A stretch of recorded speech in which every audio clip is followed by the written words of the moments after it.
What's up, everybody? It's the Alex Leak and Friends NFL podcast, back for another week. I'm your host, Alex Leak, and this is the 2019 Week 12 Thursday Night Football 6-4 Indianapolis Colts at the 6-4 Houston Texans in a battle for first place in the AFC South.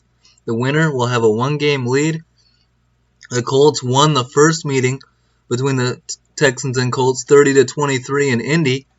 So this game in Houston, if the Colts can get a win on the road, they would have a one-game lead in the division and have the tiebreaker after sweeping the Texans. So a big opportunity for the Colts going into this game. But the bad news for Indy is their workhorse running back Marlon Mack would not be available for the game with a broken hand. So running back Jonathan Williams will be making his first career start. But the good news for the Colts is that Williams went off in his last game against the Jags, went for 147 yards in Week 11 against a decent Jacksonville Jaguars defense. So the key in this game is going to be, can the Texans defense slow the Colts run game down and make them one-dimensional? The good news for the Colts is star wide receiver T.Y. Hilton is back for this game. And good news for the Texans is they get Will Fuller back too. Texans looking to right the ship coming off a blowout loss at the Ravens on Sunday, allowing 41 points. So a big game for the Texans to get back on the winning side of football, split the season series with the Colts, and take the lead in the division. We'll see if they can do that. Texans star wide receiver DeAndre Hopkins was right there, there with me, talking about the importance of this game, calling it a must-win. Especially with what could happen. You lose and you're swept by this team. That's going to be a big blow to your playoff chances. So I agree with DeAndre Hopkins calling this a must-win game. For the Colts, their starting quarterback for this game is Jacoby Brissett, and coming in, he is 4-0, undefeated against the Houston Texans in his career. So we'll see if he keeps that up or if the Texans will find a way to win at home. The Colts defense forces a 3rd and 6, but Deshaun Watson finds DeAndre Hopkins for a 7-yard pass along the sideline. The officials called him out of bounds at first, but after looking at the replay, it was obvious that DeAndre Hopkins made an unbelievable toe drag catch. Pretty much, I've learned the last couple of years with DeAndre Hopkins, if it's close along the sidelines, it's a catch. He seems to catch it every single time, even when it doesn't look like one live. He seems to get his feet down in unbelievable ways and make unbelievable catches. That's why I believe he's the best wide receiver in the game.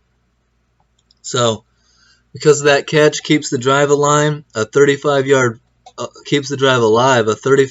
field goal by Kaimi Fairbairn by the Texans gives them a 3-0 lead. Deshaun Watson would throw an interception to Colts corner Kenny Moore on the first play of their next possession. The ball was slightly tipped to the line by defensive end Jabal Sheard, and it's Watson's first interception thrown in his last 10 home games. So a rare occurrence here is Watson throwing a pick. Big play by Kenny Moore. And this leads to Jacoby Brissett rushing in for a 5-yard touchdown, giving the Colts a 7-3 lead.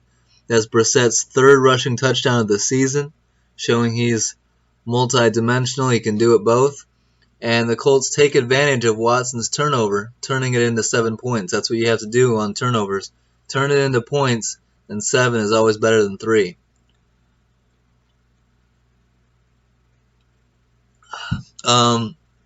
Then Deshaun Watson fires a 35-yard touchdown pass to a wide-open DeAndre Hopkins in the end zone, giving the Texans a 10-7 lead late in the second quarter. He was wide open. I just said, I've been talking about it. We all know DeAndre Hopkins is the best receiver on the Texans, at least, if not in the entire league. So it goes without saying, you can't just leave the guy uncovered. You can't let him just run down the field with nobody on him. But unfortunately for the Colts, that's what they did. Miscommunication between the corner and the safety. The corner thought he had help. I think the safety was coming down, didn't get him, let him run right by him. Easy touchdown pass. 10-7 Texans lead. Colts defense has to do better than that if they're gonna, sweep a series and be playing home football games in January. But for the Colts, they get the ball back and execute a 2-minute drive. Get kicker Adam Vinatieri into field goal range, and he makes a 36-yard field goal to tie the game at halftime. So the Texans Colts tied 10-10 at halftime, tied in the standings, and tied on the scoreboard. Great game with a lot on the line. In the second half, Texans head coach Bill O'Brien decides to go for it on 4th and 3 from the Colts' 34-yard line rather than kick a long, which would be about a 51-yard field goal, 52-yard field goal. Decides to go for it on 4th and 3. It's incomplete, almost intercepted, and turnover on downs. I don't have a problem with going for it here. Bill O'Brien should know his kicker better than anyone and knows whether he can trust him from 50 plus. You got Deshaun Watson, you got DeAndre Hopkins, Will Fuller, Kenny Stills, all these weapons. Why not keep Watson on the field, try to get closer? It didn't work out here, but I don't mind being aggressive in a game you know you have to have at home, all that. It's not like he was going for it from his own 34-yard line. It's the Colts 34. Even if you don't get it, it's not horrible field position. So I'm all right with that decision. Colts running back Jonathan Williams breaks a tackle and stiff arms his way for a 13-yard touchdown run, putting the Colts up 17-10 in this game. At that point right there, you're getting a little bit worried. It's second half, and the Texans are trailing at home. It's like, all right, now is the time to execute. Otherwise, you're looking at getting swept. Kicker Kymie Fairbairn makes a 36-yard field goal to cut it to 17-13 Colts late third quarter. On 3rd and 4, Brissett hits wide receiver T.Y. Hilton in the hands, but he's unable to make the catch and extend the drive.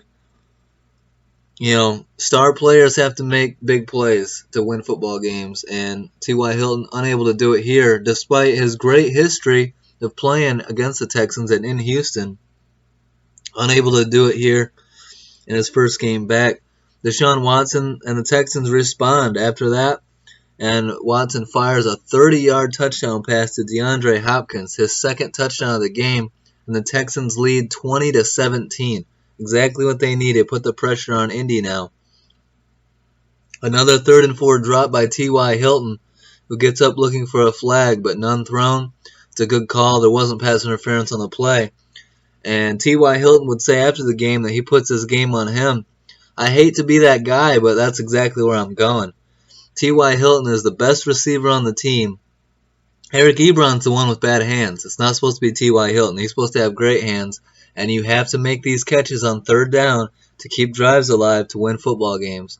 I hate to be that guy, but this game's on T.Y. Hilton. You got to make those catches. There's more to it than just T.Y., but those are big drops in the second half.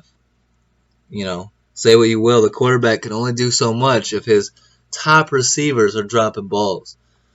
On 4th and 7, Jacoby Brissett, like I said, tries to do it himself. Runs to try and pick up the first down, but is stopped 1 yard short by Texans linebacker Brennan Scarlett, forcing a turnover on downs. And the Colts would not get the ball back. Some controversy as Deshaun Watson fumbles the ball on a run inside the 2-minute warning, but unclear who recovered it. I know, Darius Leonard says he recovered the fumble, he had it. But at the end of that scrum, I believe the Texans come out with it. I think Deshaun Watson had it. So, yes, it was a fumble. It was weird of the officials to call him down. I think they should have at least gone to review the play to see if there was an obvious recovery. In the replay, they didn't. They didn't even review it. Weird timing because you would think the NFL would check that play out. It's a big play late in the game. Watson's got to work on ball security. Darius Leonard was the one that forced the fumble out too, so solid play by him. And it hurts it hurts for the Colts to not get a review there, in a big game, a game that has so much meaning on the season.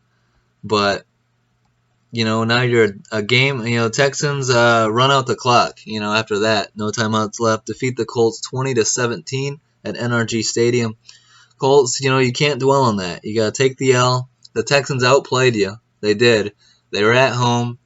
They were supposed to win that game. You guys took care of your home field.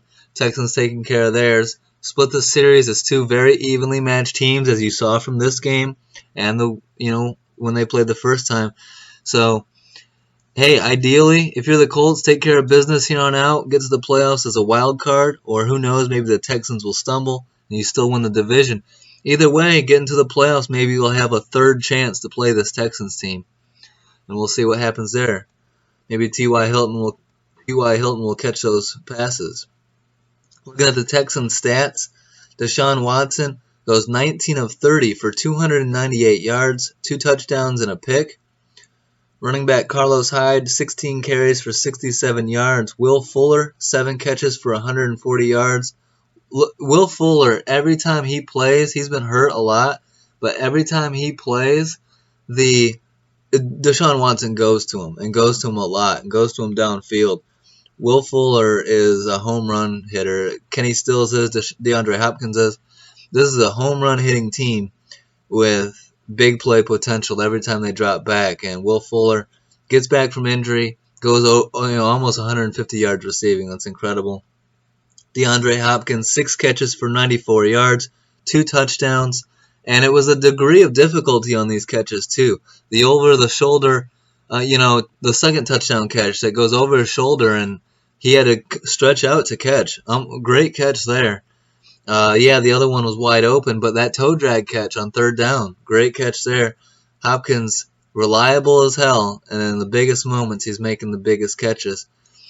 For Hopkins, that's 5 plus catches now in 14 straight games, which is the longest in Houston Texans history.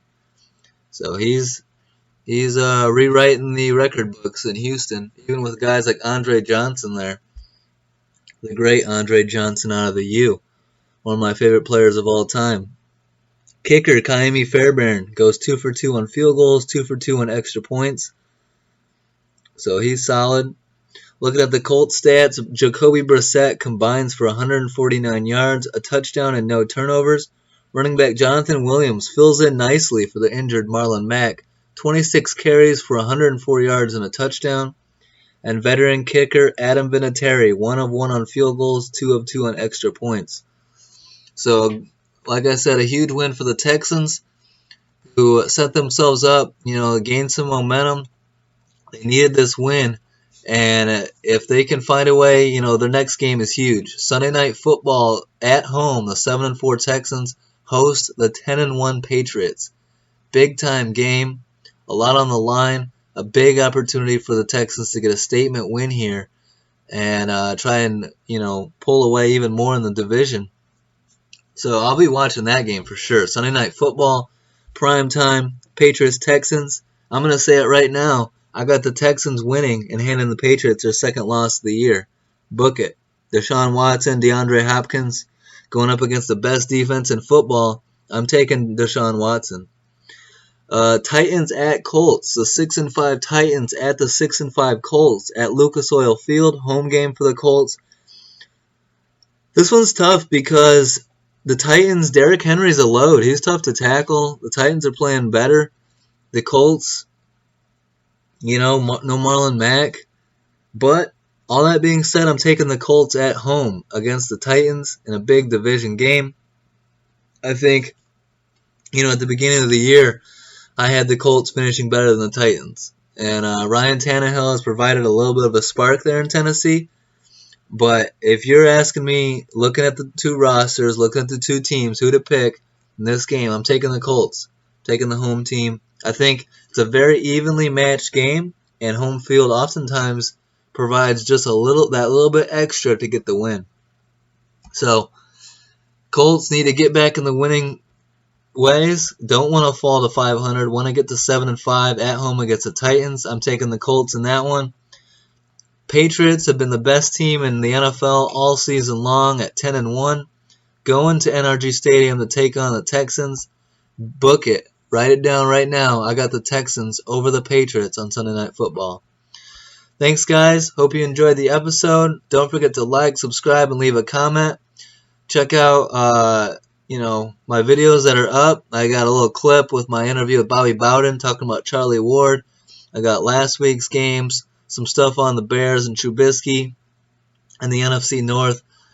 So check it out. Give me a subscribe. Trying to get those numbers up. Follow me at Twitter, Instagram at Freakaleak1209. And leave your comments. Let me know what you guys think. Appreciate the support, and have a good one, guys. Peace out. Happy Thanksgiving, too, by the way. Peace out.